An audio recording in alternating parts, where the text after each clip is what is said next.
Khutbah hari ini sebenarnya tentang satu hal saja, yaitu tentang pertanyaan. Di dalam Al-Quran, Allah Azza wa Jalla sebenarnya mendorong kita untuk bertanya. Sebagai contoh, dalam satu surat yang terbesar di dalam Al-Quran, surat Yusuf, Allah berfirman, "Laqad kana fi Yusuf wa ikhwatihi ayatun lis-sa'ilin." Pada Yusuf dan saudara-saudaranya, terdapat banyak pelajaran, bahkan keajaiban bagi mereka yang bertanya. Jadi maksudnya, kadang Allah berfirman, ada ayat, ada petunjuk bagi mereka yang bertakwa, ada petunjuk bagi mereka yang mengingatnya, ada petunjuk bagi mereka yang bersyukur. Dalam hal ini Allah memuji mereka yang bertanya. Dengan kata lain, kita seharusnya punya rasa ingin tahu di dalam agama ini. Jangan hanya menerima mentah-mentah, kita seharusnya bertanya dan memahami, lalu menjadi yakin dari diri kita sendiri. Sama halnya orang-orang datang dan bertanya kepada Nabi Shallallahu Alaihi Wasallam macam-macam pertanyaan, bahkan semua jenis pertanyaan, dan Allah tidak mengkritik mereka. Allah bahkan menghargai mereka dengan menyebutkan tentang mereka dan menjadikan mereka bagian dari Al-Quran. Yas'alunaka anil khamri wal maisir. Anda bayangkan seseorang datang dan bertanya kepada Nabi Shallallahu Alaihi Wasallam, apa buruknya anggur, alkohol, apa masalahnya? Mengapa kami tidak boleh meminumnya? Anda bayangkan bahwa Allah akan menyatakan semacam kutukan bagi mereka yang berani bertanya. Tapi kenyataannya bukan demikian. Dan Allah bisa saja langsung memberi jawaban. Anda tahulah bagaimana kita percaya. Setiap ayat dalam Al-Quran diturunkan oleh Ilahi, bersifat strategis dan memiliki tujuan, tiada kelebihan dan tiada yang bisa dikurangi dan tiada yang bisa ditambahkan padanya. Jadi semuanya dalam jumlah yang tepat, dalam qadar yang seharusnya. Fakta bahwa Allah bisa saja berfirman, alkohol itu ini, dan ini, ia baik bagi kalian atau ia buruk bagi kalian, apapun yang ingin disampaikan Allah. Pertama, Allah malah menyatakan fakta bahwa mereka telah datang dan bertanya kepadamu, Nabi, Yas'alunaka anil khamri wal maisiri. Mereka datang dan bertanya kepadamu. Mereka bertanya kepadamu tentang alkohol atau anggur. Mereka bertanya kepadamu tentang judi. Yas'alunaka anis syahril haram qitali fihi. Mereka bertanya kepadamu tentang bulan-bulan suci.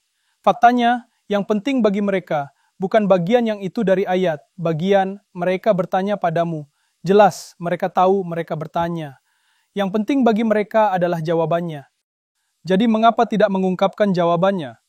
Sebenarnya, salah satu manfaat melakukan hal itu adalah bahwa Allah mengakui, menghargai mereka yang datang dan bertanya. Mengakui mereka ini yang bertanya, selamanya menjadi salah satu bagian dari Al-Quran. Kita membaca tentang mereka ketika kita membaca ayat-ayat ini. Jadi pertanyaan-pertanyaan itu sendiri sebenarnya adalah sesuatu yang mulia di dalam agama ini, bukan sesuatu yang kita kutuk. Faktanya, dari awalnya Anda temukan di dalam Al-Quran, Allah Azza wa Jalla ketika Dia menceritakan pada kita kisah para malaikat dan penciptaan Adam alaihissalam. Salah satu hal pertama yang memulai kisah itu yang sering menimbulkan ketegangan dalam kisahnya adalah pertanyaan yang dilontarkan oleh para malaikat. Ataj'alu fiha man yufsidu fiha wa yasfikud dima. Benarkah engkau akan menempatkan di muka bumi seseorang yang akan menimbulkan kerusakan, seseorang yang akan menumpahkan darah? Mereka bertanya. Dan yang menakjubkan tentang malaikat, di dalam Al-Quran, kita mempelajari dalam pandangan kita, malaikat. Satu, mereka tidak melanggar perintah Allah. La ya'sunallaha ma'a amarahum, wa bi amrihi hum yaf'alun. Mereka melakukan apa saja yang diperintahkan Allah. Wa yaf'aluna ma yu'marun. Mereka kerjakan apa yang diperintahkan. Yang mereka lakukan semata-mata menyatakan kesempurnaan Allah dan mencari ampunan Allah. Mereka tidak menghujat. Mereka selalu dalam ketaatan kepada Allah. Dan malaikat yang sama ini bertanya pada Allah, mengapa engkau menempatkan manusia di muka bumi? Apa maksudnya? Dengan kata lain, bertanya itu sendiri, bukan hujatan, bukan masalah, bukan hal yang buruk untuk dilakukan. Jika memang buruk, malaikat takkan mau melakukannya. Para malaikat takkan pernah bertanya. Jenis pertanyaan tentang Islam yang kita terima sangat beragam. Mengapa kalian percaya hal ini? Mengapa kalian melakukan itu? Benarkah dalam Islam ada ini, atau itu, atau yang lain? Dan pertanyaan ini tiada habis-habisnya. Pertanyaan tentang jihad atau Islam dan hubungannya dengan wanita, atau Islam dan pluralisme dan penerimaan kita terhadap sudut pandang yang berbeda, atau eksklusivitas Islam dan akhirat, serta semua jenis pertanyaan lainnya, bukan? Kita ditanya tentang semua ini dari sudut pandang para budayawan, dari sudut pandang moral, bagaimana kalian percaya dengan semua ini di zaman modern ini, dan bagaimana bisa ini disebut agama yang toleran? Maksud saya, kalian sebut ini agama damai, namun kemudian kalian sebut ini dan ini. Betul? Jadi kita diberondong oleh semua pertanyaan itu setiap saat. Yang dilakukan Allah Azza wa Jal dengan pertanyaan, ngomong-ngomong Al-Quran juga merekam pertanyaan yang melecehkan, Al-Quran juga merekam mereka yang bertanya dengan alasan yang salah, serta mengajarkan kita cara menghadapinya. Allah juga melakukan hal tersebut. Ada pertanyaan yang bersifat mengakar, mendasar, dan ada pertanyaan cabang, tidak mendasar. Seperti gambaran sebatang pohon kan? Anggap saja setiap kali kita menjawab pertanyaan cabang, kita sudah memangkas cabang itu. Masalahnya, cabang ini, jika kita pangkas cabang baru, akan tumbuh di tempat itu. Bahkan 2 cabang baru akan tumbuh di sana. Kita pangkas lagi, cabang lain, 2 atau 3 cabang baru akan tumbuh di sana. Kita akan menghadapi perbincangan dengan seseorang tentang bagaimana Islam merendahkan wanita.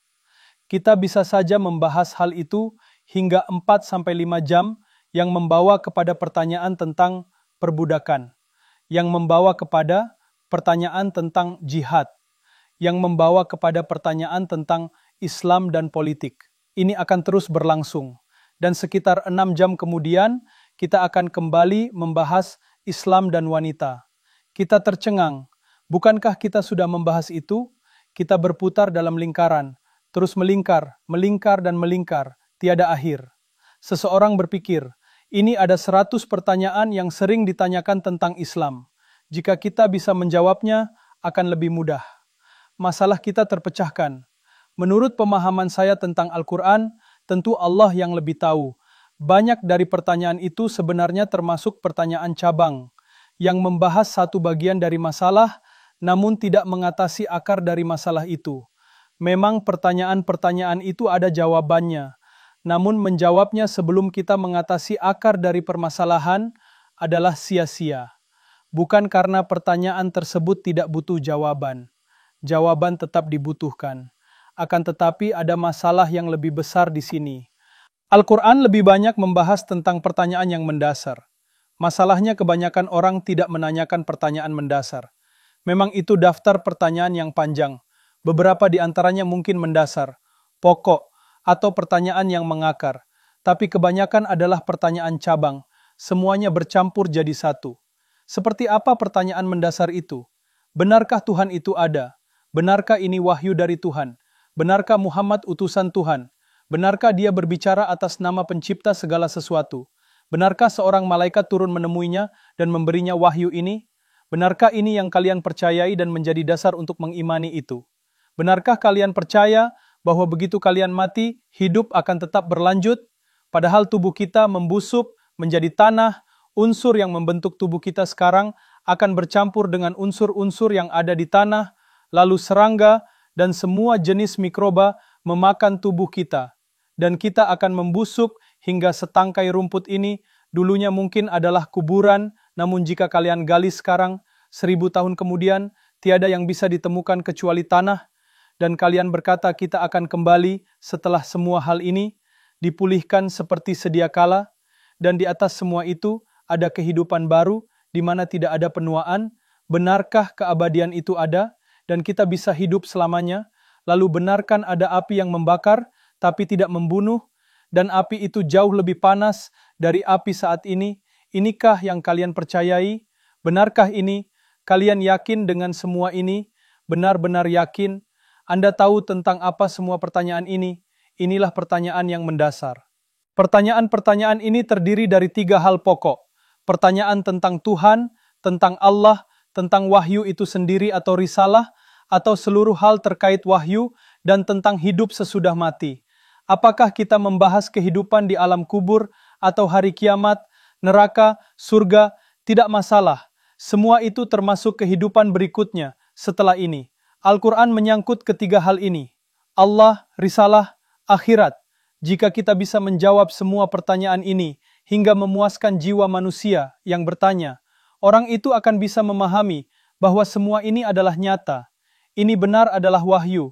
Saya yakin tanpa adanya keraguan, dari lubuk hati, saya sudah merasa puas bahwa ini memang kata-kata Tuhan.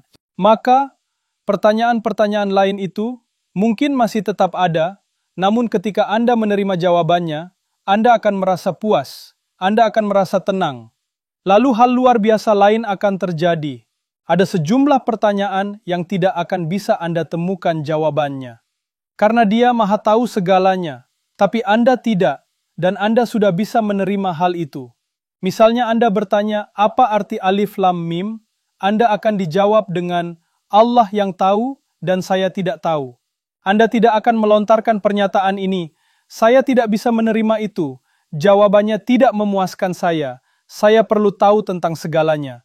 Ini tidak akan menjadi masalah lagi, karena Anda sudah menerima kewenangan yang lebih tinggi. Anda sudah menerima sumber ilahiyah. Dalam ayat ini, Allah Azza wa Jalla berfirman, apakah kalian akan menanyai Rasul kalian dengan cara yang menunjukkan bahwa kalian punya masalah dengan hal mendasar? Apa yang dimaksud hal mendasar? Iman. Apa itu iman? Iman kepada Allah, iman kepada risalah, iman kepada akhirat. Perhatikan kembali ayat ini. Apakah kalian bermaksud menanyai Rasul kalian seperti dulu Musa ditanyai? Am turiduna an tas'alu rasulakum kama su'ila Musa min qabl? Wa man yatabaddalil kufra bil imani faqad dhalla sawa'as sabil.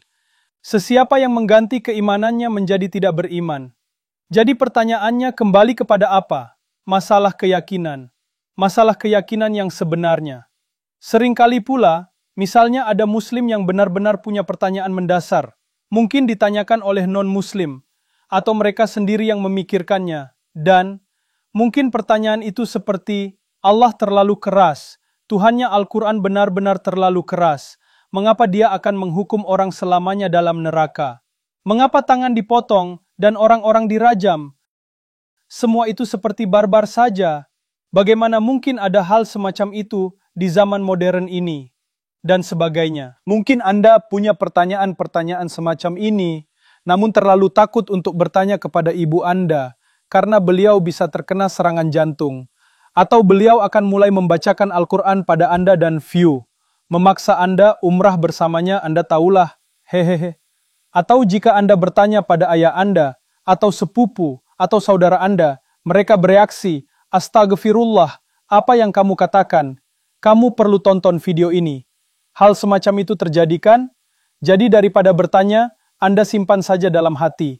Banyak orang sebenarnya punya pertanyaan tentang keyakinannya. Mereka belum memperoleh jawaban yang memuaskan tentang hal mendasar dari keyakinannya. Misalnya saja, mengapa mereka harus percaya? Mereka punya pertanyaan semacam itu. Namun kita telah menciptakan budaya di mana orang tidak bisa bertanya. Orang tidak bisa mempertanyakan hal itu. Mereka tidak bisa memperoleh jawaban yang memuaskan, karena kita telah menjadikan pertanyaan-pertanyaan itu hal yang tabu. Sebagai akibatnya banyak orang yang hidup dalam kebimbangan. Dari luar tampilan mereka seperti muslim, mereka sholat, setidaknya datang sholat id, namun di dalam hati berkecamuk pertanyaan-pertanyaan ini yang tidak terjawab dan terkadang semuanya terlontar keluar, karena mereka hanya mampu menahannya sekian lama, lalu pada sebuah pesta atau pertemuan, semuanya terlontar. Anda terkaget-kaget, apa yang kamu lakukan? Bagaimana bisa kamu bicara begitu? Saya tidak pernah mengira kamu adalah seperti menjadi kafir secara tersembunyi atau rahasia. Begitu kan? Ini sebabnya ayat ini tidak hanya menyatakan jangan bertanya. Allah berfirman, Am turiduna an tas'alu rasulakum kama su'ila Musa min qabl. Apakah kalian berniat bertanya kepada Rasul kalian seperti layaknya dulu Musa ditanya? Dulu sekali. Wa may yatabaddalil kufra bil iman faqad dhalla sawa'as sabil. Sesiapapun yang ingin mengganti keimanannya menjadi tidak beriman, telah menjadi sangat jauh dari jalan yang lurus. Mereka telah tersesat jauh dari jalan yang seharusnya. Ayat ini sepertinya memberi kesan, beraninya kalian bertanya seperti Musa dahulu ditanya. Jangan bertanya kepada nabimu seperti Musa dahulu ditanya. Jika kalian lakukan, pada dasarnya kalian telah mengganti keimanan menjadi tidak beriman. Jadi sepertinya ada sudut pandang yang bertolak belakang. Di satu sisi Al-Quran menganjurkan untuk bertanya, pada satu sisi sebenarnya ayatun lil sa'ailin, datanglah untuk bertanya, fasalu ahla dzikri in kuntum la ta'lamun, bertanya kepada mereka yang mengingat jika kalian sendiri tidak tahu. Sal Bani Israel, pergi dan tanyakan pada mereka, tanya dan tanyalah, dan di sisi lain, beraninya kalian bertanya. Jadi kita harus menyesuaikan keduanya. Apa fungsi dan tujuan ayat ini? Pertama, yang ingin saya sampaikan adalah bahwa studi Al-Quran adalah studi yang sensitif. Dan salah satu pendekatan mendasar dalam mempelajari teks Al-Quran adalah bahwa Anda harus mempertimbangkan konteks, tempat di mana pernyataan itu disebutkan. Bagi Anda yang mahasiswa, semua ini mudah sekali dipahami. Anda tidak pernah mengambil satu kalimat dari satu bab tanpa memahami paragraf di mana is ditulis, atau bab di mana ia termaktub, atau buku teks di mana ia tercantum. Konteks adalah segalanya. Jika di luar konteks, Anda akan sulit menalar sesuatu. Pernyataan yang baru saya sampaikan, di mana Allah berfirman, apakah kalian bermaksud menanyai Rasul kalian seperti dahulu Musa ditanya? Sebenarnya adalah pernyataan yang muncul di dalam surat Al-Baqarah. Bagian dari sebuah kalimat panjang di dalam surat Al-Baqarah, di mana Allah menyebutkan beberapa di antara hal yang terjadi di kalangan Bani Israel, anak-anak Israel. Di dalam bahasan tersebut, ada sejumlah pertanyaan yang ditanyakan oleh Bani Israel kepada Musa. Jadi Allah mengatakan, apakah kalian akan menanyainya seperti dahulu Musa ditanya? Jadi sudah ada konteks yang kita pelajari di sini bagaimana Musa ditanya. Saya ingin memberi contoh sederhana untuk memahami hal ini. Saya sudah lama bergelut di bidang pengajaran. Di dalam kelas, ada banyak jenis pertanyaan yang muncul. Ada siswa yang rasa ingin tahunya tinggi, yang benar-benar ingin memahami. Biasanya mereka berani tunjuk tangan atau angkat suara dan berkata, saya belum paham. Atau, bagaimana hal itu bisa masuk akal? Bukankah ini berlawanan dengan itu? Dan seterusnya. Mereka menanyakan pertanyaan yang bagus. Seorang guru yang berpengalaman akan tahu pasti pada saat mereka mendengar pertanyaan ini, apakah siswa ini benar-benar ingin mengerti? Mereka ingin memahami lebih baik. Para guru itu akan dengan senang hati menerima pertanyaan-pertanyaan seperti ini, karena akan menimbulkan diskusi yang bermanfaat di dalam kelas. Namun ada pula si badut kelas, ada siswa yang A, tidak tertarik untuk belajar, dan B, ia ingin memastikan siswa lain juga tidak belajar. Mereka ingin mengubah suasana kelas, menjadi suasana yang menghibur. Cara mereka melakukannya, mereka akan bertanya dengan cara yang menjengkelkan, konyol, merendahkan, sarkastik. Begitulah pertanyaan yang dilontarkan. Seorang guru yang berpengalaman, atau orang-orang yang bodoh pun akan tahu bahwa siswa ini sedang mempermainkan saya. Dia tidak mengajukan pertanyaan untuk memahami, tapi dia bertanya untuk mengalihkan dari topik yang sebenarnya, atau untuk melecehkan, atau menghina, terkadang bahkan. Di dalam sebuah pertanyaan Anda juga bisa melecehkan. Contoh sederhananya, dua orang sedang berbicara. Kamu serius? Itu sebuah pertanyaan. Namun pertanyaan yang mempertanyakan integritas mereka, atau apakah mereka serius atau tidak, atau apakah mereka sedang bicara jujur atau tidak. Kamu bercanda ya? Atatakhiduna huzwa. Secara harfiah di dalam Al-Quran, apakah kalian menganggap kami lelucon? Apakah kamu serius? Beginilah mereka bertanya kepada Musa alaihissalam. Ada pertanyaan yang memang karena ingin memahami, yang dilontarkan mereka yang ingin belajar. Itu saja yang menjadi tujuan Anda. Anda ingin menyelesaikan sebuah kontradiksi, Anda ingin memahami sesuatu dengan lebih baik. Ada sesuatu yang tidak masuk akal bagi Anda. Begitulah jenis pertanyaan yang diterima di dalam kitab Allah dan agama ini, kebijakan pintu terbuka. Lalu ada jenis pertanyaan yang dimaksudkan untuk membuat jengkel. Bukan dalam hal bagaimana pertanyaan itu disusun, namun pada sikap yang tersembunyi di baliknya, motivasi di balik pertanyaan itu. Ada beberapa hal di sini. Apa yang Anda tanyakan, mengapa Anda bertanya, dan bagaimana Anda bertanya. Ada 3 hal yang menyangkut ini. Apa yang ditanya, mengapa bertanya, dan bagaimana bertanya. yang terjadi dengan Musa alaihissalam, Anda tidak bisa mengetahui mengapa seseorang bertanya. Karena niat ada di dalam hati. Saya tidak bisa menebaknya. Jadi yang bisa kita nilai adalah pertama, apa yang mereka tanyakan, dan kedua, bagaimana mereka menanyakan. Hanya itu yang bisa kita nilai. Meski jika yang ditanyakan memang jelas tujuannya untuk mencapai semacam pemahaman yang lebih dalam, maka ini bisa diterima.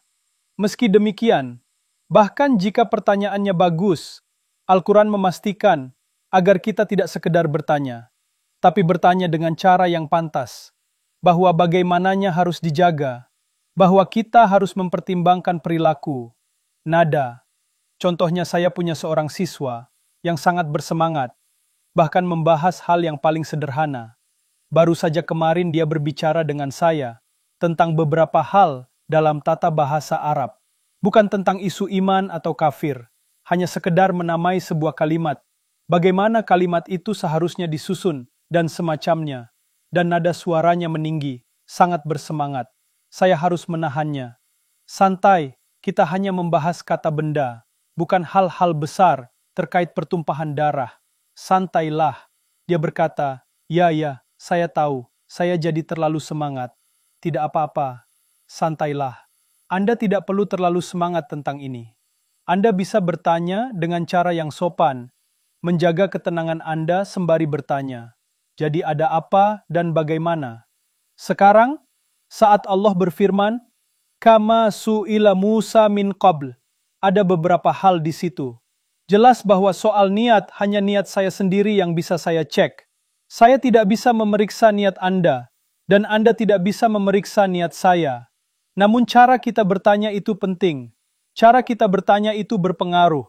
Sikap Anda saat berbicara dengan seseorang, kata-kata yang Anda pilih, nada yang Anda gunakan, ekspresi wajah yang Anda buat, semua bagian dari bagaimana.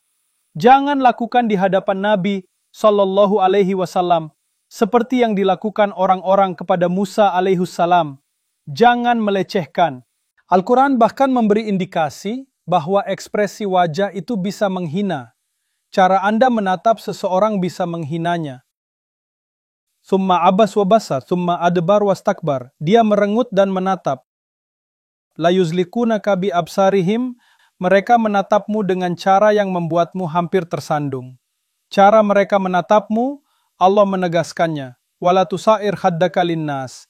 Jangan perlihatkan pipi yang gembung saat bertemu orang, jangan angkuh sangat bertemu orang. Semua ekspresi ini di dalam Al-Quran tentang bagaimana rupa wajah Anda ketika bertemu orang. Jadi ini termasuk ke dalam bagaimana bertanya. Berkontribusi untuk Free Quran Education adalah sedekah jariah. Dukungan Anda terus memberi manfaat bagi jutaan pembelajar dan menghadirkan pahala bagi Anda hingga generasi mendatang.